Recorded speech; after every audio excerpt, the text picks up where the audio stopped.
आज मैं हेलो बच्चों, गुड मॉर्निंग। आज मैं वर्ग 1 विषय हिंदी पाठ 15 पढ़ा जा रही हूँ। पाठ 15 का नाम है दीनबंधु निराला। इस पाठ का प्रश्न उत्तर मैं आपको 1-2 लिखवा चुकी हूँ। तीसरा प्रश्न में का भी क ख लिखवा चुकी हूँ। आज ग लिखवाने जा रही हूँ। इसे आप लोग कॉपी में लिखिए।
यह मैं तीसरा प्रश्न का ग का आंसर लिखी हूँ।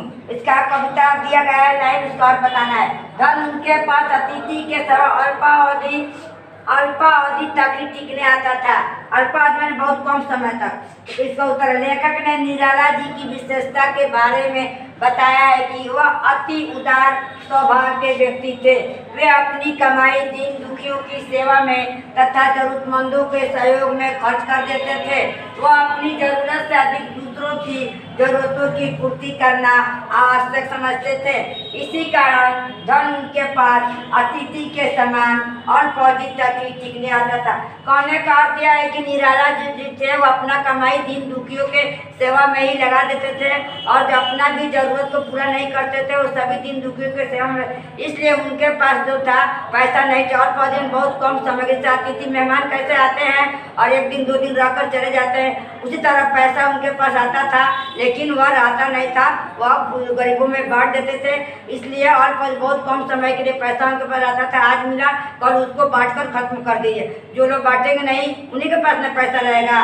इसीलिए निराला कवि कहते हैं, उनके कह रहे हैं दीनबंधु निराला को लेखक कह रहे हैं कि उनके पास पैसा बहुत और कम अवधि तक रहता था क्योंकि वो दूसरे में बांट देता था। आप भी अपने जीवन को निराला जैसे बनाइए, गरीबों दीन दुखियों की सेवा कीजिए, यही सबसे बड़ा धर्म है। अपना एम बनाइए कि दीन दुखियों की सेवा करना। आप जितने दीन दुखियों की सेवा करेगा आपका नाम उतना ही ये लोग देंगे, आपका समाज में नाम होगा, ये होगा। अपने आप जरूरत पूरा करने के बाद दूसरों के भी जरूरत का ख्याल रखिए।